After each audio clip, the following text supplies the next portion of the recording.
Hello. हाँ, नमस्कार बंधुओं। मैं आज पुनः बहुत दिनों के पश्चात प्रभात स्पीक्स यूट्यूब चैनल के ऊपर एक वीडियो लेकर प्रस्तुत हूँ। आज विश्व में इजराइल और फिलिस्तीन के बीच में एक भयानक युद्ध छिड़ा हुआ है। कुछ देश इजराइल के साथ में हैं और कुछ देश फिलिस्तीन के साथ में हैं। कुछ देश जो इजराइल के साथ में हैं, उन देशों के अंदर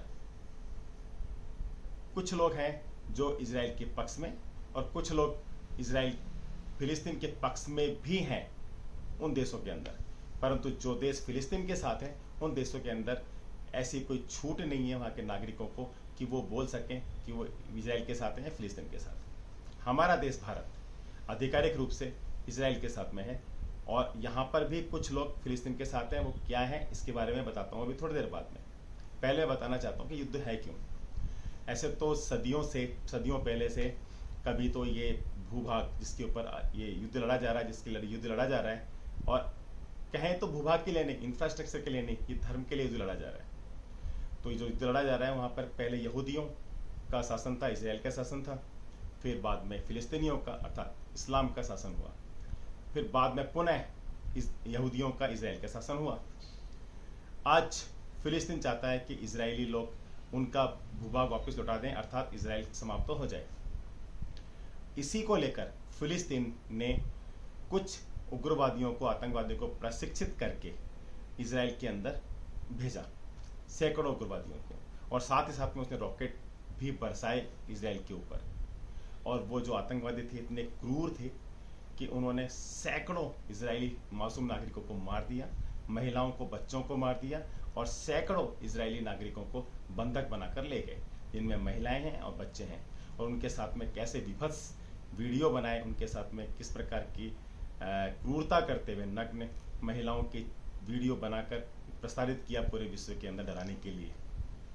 इजराइल के ऊपर यह हमला था। इजराइल ने इसे हमले की तरह लिया और इसका प्रत्युत्तर देने की ठानी, और इजराइल ने फिलिस्तीन के ऊपर के साथ में जंग को या युद्ध को छेड़ दिया।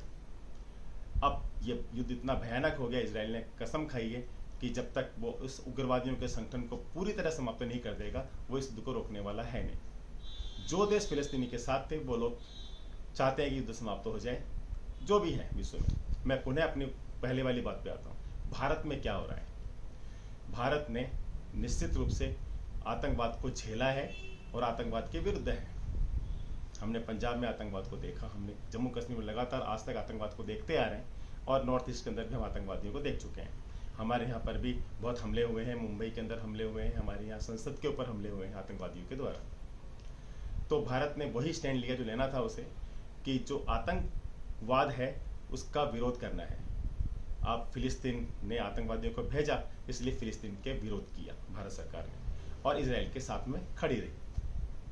अब भारत के अंदर ऐसी मैं कहना चाहूँगा कि उसके साथ में कि जो विरोधी पार्टी है, बड़ी पार्टी है, कांग्रेस पार्टी है, वो भारत सरकार के साथ नहीं है, अपने देश के साथ नहीं है, वो है फिलिस्तीन के साथ।